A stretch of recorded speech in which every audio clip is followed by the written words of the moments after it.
uangnya 300 juta, sekarang mungkin ada 70 miliar.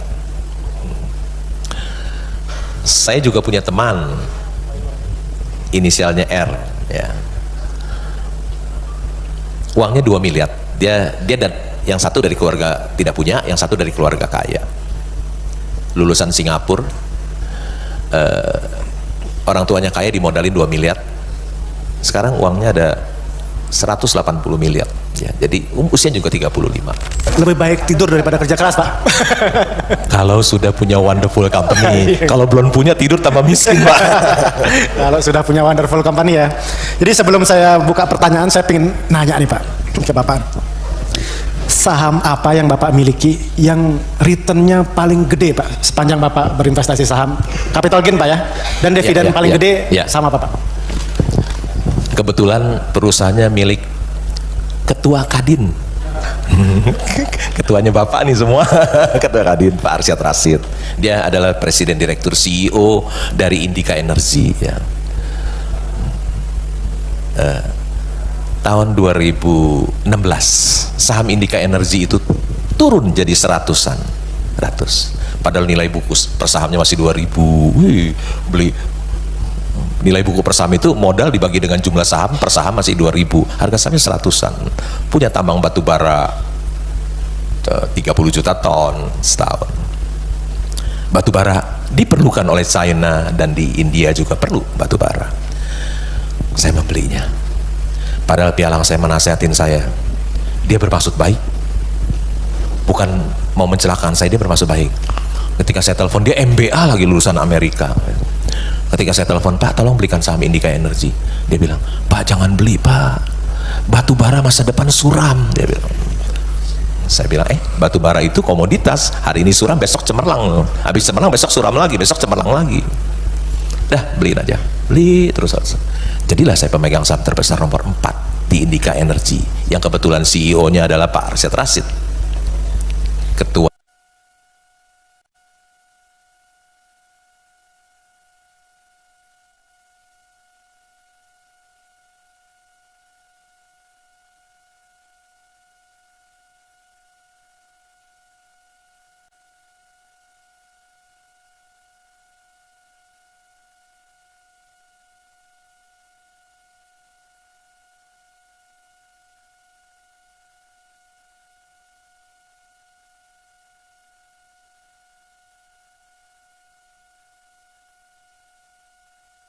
Bapak nikmati berapa jumlahnya saham apa Pak?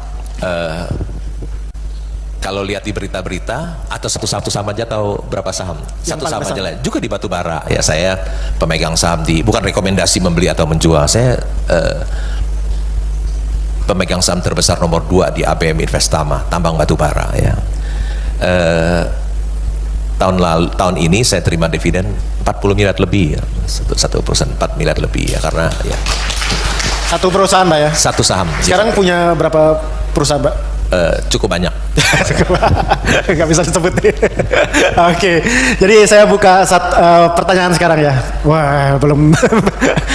Ini sampai sore nih Pak. Nah, ini yang cewek dah dulu dah. Yang depan cewek deh. Ini beli, yang depan deh. Ya. Biar seimbang, tadi ceweknya satu kan.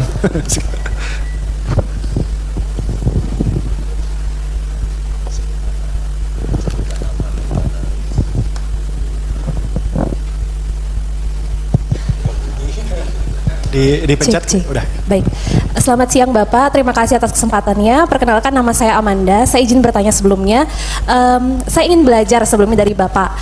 Apakah boleh sharing mungkin Pak kegagalan terbesar yang pernah Bapak alami, dan ketika mengalami kegagalan itu hal apa yang Bapak lakukan dan strategi apa yang membuat Bapak bisa kembali memulai dari awal? Terima kasih. Oke, terima kasih. Terima Amanda. kasih ya.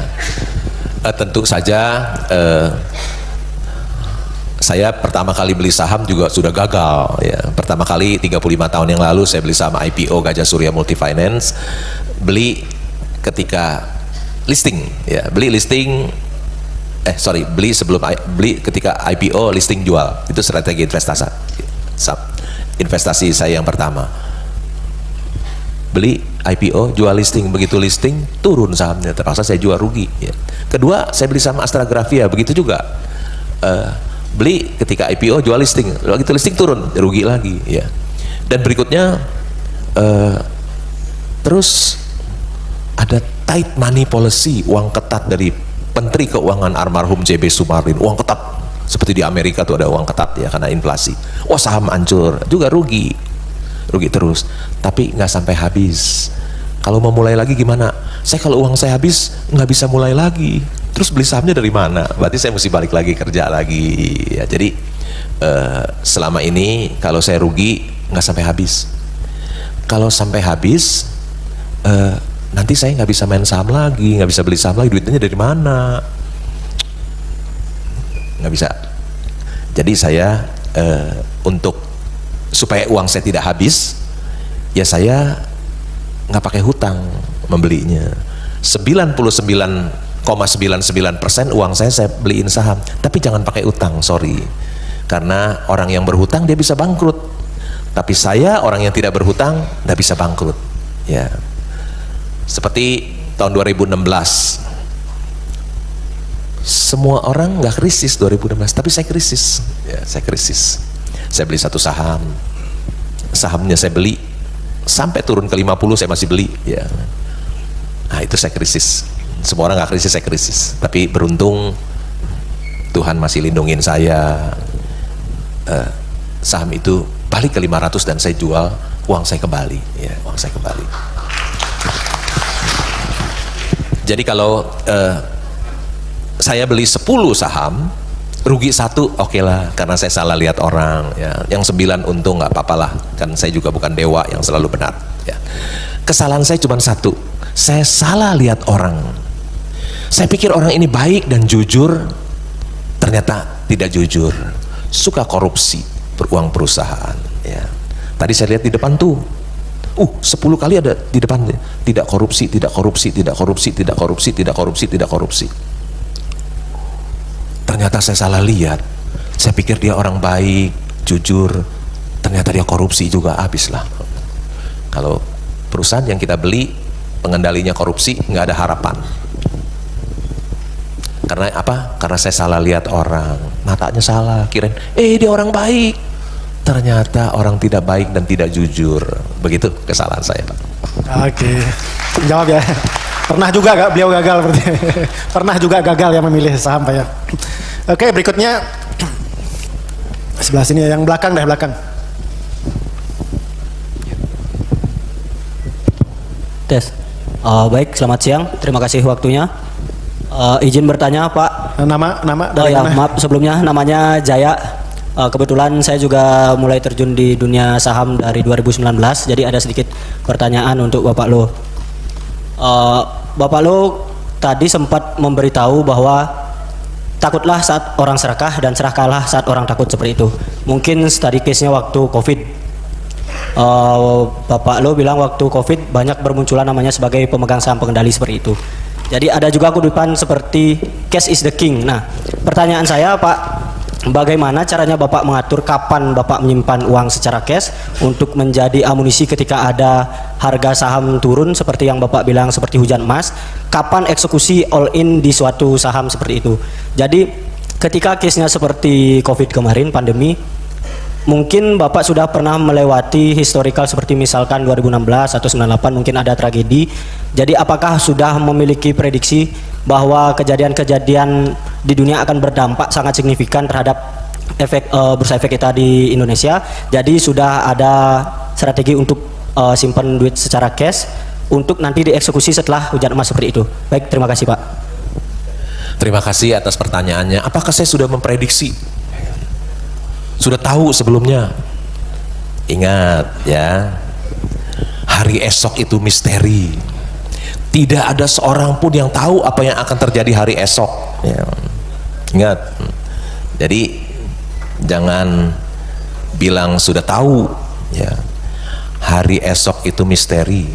Tidak ada seorang pun yang tahu apa yang akan terjadi hari esok. Emangnya COVID datang saya tahu? Gak tahu lah. Sedunia juga nggak ada yang tahu ada COVID sehingga saham turun ya. Cuman kebetulan saya habis jual saham Indika Energy, saya habis jual saham Indakiat yang saya beli 1.000 naik ke 20.000 saya jual, ya. Masih ada sisa uang banyak, ya. Masih ada sisa uang banyak. Kenapa? Karena belum menemukan Mercy harga bajai, jadi uang itu masih menganggur. Kenapa menganggur? Karena kan saya sangat hati-hati beli saham yang low risk high gain, dan saya belum menemukan. Mau cari Mercy harga bajai belum menemukan, sehingga uang itu jadi cash itu banyak. Tapi tiba-tiba COVID, wih saham bagus, wonderful company dijual murah, ya saya beli semuanya. Emang saya tahu ada COVID? Gak tahu lah. Sedunia satu orang pun gak tahu ada COVID, ya. COVID bisa menjungkir balikan dunia. Bersyukur sekarang COVID tidak ada, ya. Kita semua satu orang pun saya lihat gak pakai masker, ya. Boleh kumpul-kumpul lagi rame. Coba zaman dulu kumpul gini, tangkep semua. Mesti protokol kesehatan kan, ya. Jadi ingat, hari esok itu misteri. Tidak ada seorang pun yang tahu apa yang akan terjadi hari esok. Jadi kalau COVID itu saya lagi banyak uang karena kebetulan mencari Mercy harga bajai nggak ketemu, ya saham mahal-mahal semua valuasinya. Ketika COVID baru dia jadi Mercy pada jadi bajai, jadi saya dorong uang saya semua, ya. Hari esok itu misteri. Oke, kesimpulannya. Menjawab ya. Oke, next. Nah, ini yang depan deh. Dari Kadin nih.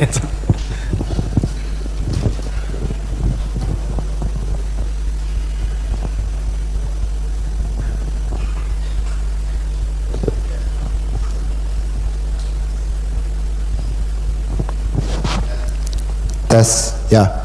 Terima kasih Pak Lo, saya Komang Lagas. Mungkin saya mewakili teman-teman di depan karena dari tadi penanyaan dari belakang aja. Nanti dikira yang di depan ngantuk semua tidur, jadi saya wakili teman-teman di depan satu. Ya, mohon izin Pak Lo, saya bertanya sedikit tentang saham karena saya ini pemain saham sudah mulai dari sejak bulan lalu, Pak, gitu.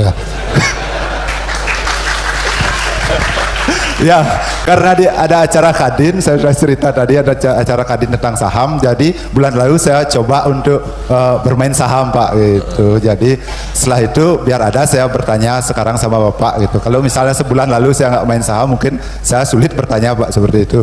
Sempat dijelaskan tadi juga sama Pak Lo, yang dibilang tadi teman semobil saya itu yang beli harga saham terlalu mahal. Di awal udah boncos itu, Pak. Itu coba-coba mungkin di luar dari analisa yang Bapak jelaskan tadi. Saya berterima kasih banyak sekali udah berbincang-bincang dengan Pak Lo, banyak ilmu di pagi ini yang saya dapatkan. Nah, melihat literatur dari yang sukses di main saham, Warren Buffett, Pak Lo yang kiranya sudah berusia Warren Buffett 94 tahun. Pak Lo, kalau mohon izin berapa usianya, Pak? 65. Ya, 65. Nah, kira-kira yang usia di bawah 40 ada nggak yang sukses main saham, Pak? Atau kita harus nunggu usia 80 atau 60 dulu untuk bermain saham? Ya, itu yang pertama, Pak. Yang kedua, sebagai pemain yang sudah dari bulan lalu seperti saya, Pak, apa yang harus dilakukan pertama, Pak, biar nggak yang kedua ketiganya sama nasibnya seperti yang bulan-bulan sebelumnya? Terima kasih, Pak. Ya. Terima kasih Pak Komang, pengusaha yang hebat. Saya sudah mendengar kehebatan beliau tadi di mobil, ya. Pak, yang muda-muda yang berhasil banyak, Pak, teman-teman saya, Pak, ya. Satu inisialnya M, usianya mungkin 35 tahun, pendidikan SMA, ya. Mungkin uangnya 300 juta, sekarang mungkin udah 70 miliar. Saya juga punya teman inisialnya R, ya. Uangnya 2 miliar, dia dan yang satu dari keluarga tidak punya, yang satu dari keluarga kaya. Lulusan Singapura, orang tuanya kaya, dimodalin 2 miliar. Sekarang uangnya ada 180 miliar. Ya, jadi usia juga 35. Kira-kira begitu, Pak. Jadi makin muda kita berinvestasi, semakin dini semakin berhasil, Pak. semakin dini semakin baik. Warren Buffett memulai investasinya membeli saham pertama kali usia 11 tahun Pak. Ya, usia 11 tahun dia pertama kali beli, makin dini makin bagus ya. Sehingga dia bisa mendapatkan uang yang banyak ketika di hari tuanya, bahkan sempat menjadi orang terkaya di dunia. Dia membeli saham ketika usia 11 tahun. Tapi Pak Komang usia 39 tahun beli saham bulan lalu juga belum terlambat Pak. Ya belum. Karena Salim Mangga wakilnya Warren Buffett tutup usia ketika 99. Masih ada 60 tahun kesempatan Bapak. Orang baru supaya tidak beli kucing dalam karung, baca annual report yang tadi saya jelaskan supaya sebelum Bapak beli jadi tahu dulu apa yang Bapak beli. Begitu Pak Komang, terima kasih ya. Terima kasih Pak Komang udah sharing-sharing. Kirain dari udah 10 tahun ternyata dari bulan lalu nih. Luar biasa ya. Oke, next. Nih dari tadi cowok nih ya, saya cari cewek nih. Tuh nggak ada cewek nih yang angkat tangan nih. Oke, yang ini dah. Depan tengah-tengah nih. Dari tadi angkat tangan nih. Oke. Saya. Ya. Tes. Terima Nama kasih. dan dari mana Pak? Nama saya Gede Sumioto, wira swasta. Kebetulan saya idola sama Pak Lok Heng Hong. Matur nuwun Pak. Suksema matur nuwun, Mewali. salah. Matur suksema itu bahasa Jawa. Oke, Suksema Mewali. Jadi pertama saya sampaikan kepada Kadin Badung, ini buat saya memberikan kesempatan lah berkomunikasi langsung dengan Pak Lok Heng Hong. Ini momen yang bagus buat saya dan bagus juga buat literasi pengetahuan di bidang saham kepada masyarakat. Jadi kalau bisa kayak seperti ini dilanjutkan lagi bagus. Pertanyaan pertama sebenarnya banyak ini tapi saya ringkas saja biar singkat-singkat dan padat. Bagaimana pendapat Pak Lo tentang fundamental is dead? Fundamental is dead. Fundamental sudah mati. Banyak yang di podcaster atau di YouTuber begitu. Yang kedua, kalau nggak salah lihat Pak Lo di ABM Investama itu sudah memiliki saham yang banyak, tapi terakhir ada meningkat jumlah kepemilikan Bapak. Saya lihat nih benar apa enggak, padahal harga sudah naik dan debt equity rasionya dari Bank Investama itu ABM Investama naik di atas 100. Kenapa kok bisa ngambil keputusan ngambil lagi? Yang ketiga nih, kebetulan saya punya saham batubara yang berhubungan dengan itu, Adro. Mohon bimbingannya karena mau ada spin off nih, jadi mau taking profit apa mau dibelikan ke yang mau IPO baru. Terima kasih. Terima kasih atas pertanyaannya Pak. Boleh tambah satu lagi ya? Ya silakan. Terima kasih. Nama saya Gede William. Pertanyaan saya singkat aja melanjutkan tadi pernyataannya Bapak. Kalau di Amerika itu subway-nya katanya lagi bermasalah. Saya ingin bertanya ke Bapak, apakah Bapak sudah mempersiapkan cash untuk sebuah kejadian yang akan terjadi di masa depan? Terutama kita sudah melihat kondisi ekonomi secara makro yang sudah semakin menurun. Itu aja Pak. Terima kasih. Ekonomi yang semakin menurun. Kalau kita lihat kan Amerika sudah turunkan suku bunga, ya tentu akan diikuti oleh Indonesia turun suku bunga. Tentu itu udah ada langkah-langkah perbaikan ya. Biasanya kalau suku bunga turun, ekonomi akan berjalan dengan baik lagi. Ya. Apakah sudah mempersiapkan cash yang banyak? Saya kebetulan lagi punya uang cash yang banyak, ya.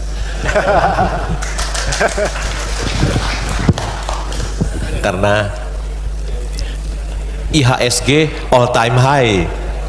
Terus mau beli yang mana ya, semuanya kok nggak ada yang Mercy, harga bajai tinggal sedikit ya. Jadi uang cash itu tersimpan banyak sekali belum tersalurkan. Karena saya kan habis jual saham. Waktu saya pemegang, kalau lihat di annual report 2021 Penin Financial holding company dari Penin Bank dan Penin Daiichi, saya muncul nama saya sebagai pemegang saham nomor 2 terbesar. Kemudian ada isu akuisisi oleh Jepang, MUFG, Sumitomo melakukan due diligence, saham itu naik sampai ke 775 dan saya jual semua ya, saya jual semuanya, nol sekarang kepemilikan saya. Kedua, saya punya saham Petrosi 15% dan pemegang saya mayoritasnya Indika Energy yang kebetulan CEO-nya adalah ketua Kadin ya, ketua umum Kadin. Indika jual saham Petrosin di 3118. Ya udah, saya juga pemegang saham 15%, saya ikut Indika jual, saya juga jual. Saya cuan kok, modal saya cuma 1000 gitu ya. 3118 saya jual. Dapat uang banyak juga loh, 15% saham kepemilikan di coal mining contractor. Tapi hari ini harga saham saya jual 3118 ya. Hari ini sempat 15.000 sahamnya. 15.000 tambah dividen 1.000, kalau saya hitung perbedaan harga jual saya 2 tahun yang lalu sampai dengan sekarang bedanya 2 triliun loh selisihnya. Bedanya 2 triliun sampai, terus boleh cek, tanya Google saya jual berapa, terima uangnya berapa, sekarang dengan harga sekarang berapa, itu bedanya 2 triliun ya. Jadi saya ada menjual 2 saham Indika, Petrosi dan Penin Finansial, Penin. Dan uang itu uang cash yang cukup banyak. Bahkan selama saya menjadi investor saham mungkin uang cash sekarang paling banyak ya.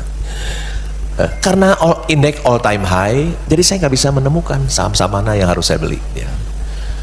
Jadi tapi kalau situasi buruk terjadi, dan saya mengharapkan kalau bisa bagus terus ya, saya sudah punya uang cash yang sangat banyak untuk membeli saham-saham Mercy yang dijual di harga bajai. Begitu, Mbak. Terima kasih. Ya. Tadi pertanyaan sebelumnya Pak, yang tentang ABMM. Oh, Jadi harganya kan sempat turun, berarti Bapak nambah, sekarang harganya udah mahal gitu ya? ya, tapi saya nambah karena saya melihat meskipun naik harga sahamnya masih murah. Tadi lihat utangnya banyak, tapi kan keuntungannya juga banyak. 6 bulan $91 juta, saya rasa bisa melunasi hutangnya ya, karena untungnya juga banyak ya. 6 bulan labanya kan $91 juta laba bersih, jadi utangnya bisa dilunasi. Itu dari sisi buruk yang dilihat.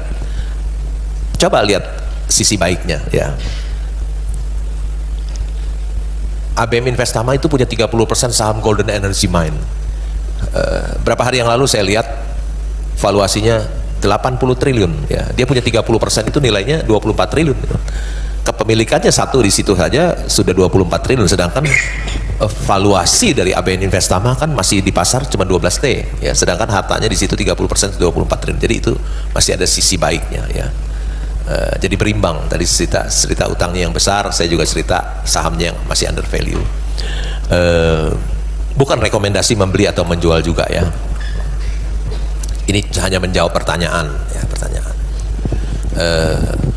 saya rasa utang yang besar itu juga bisa lunas karena penghasilan dari ABM Investama juga punya kemampuan menghasilkan laba yang besar, jadi hutang itu bisa dilunasi begitu. Oke, untuk terakhir mungkin nggak tahu nih mau menjawab atau enggak tentang Adaro Pak. Tadi dia nanya ini tapi kayaknya nggak tahu nih. Adaro, silakan baca. Silakan baca kan tentang spin off itu kan. Adaro kan ada menerbitkan menerbitkan keterangan tentang spin off itu, jadi Bapak sebaiknya baca sendiri, takut saya jelaskan jadi salah nanti. Takut salah, Bapak baca sendiri, ada itu penjelasan mengenai spin off Adaro begitu Pak. Oke, ya, ini masih ada waktu ya panitia ya? Masih ya? Oke, inilah yang bertopi nih yang depan.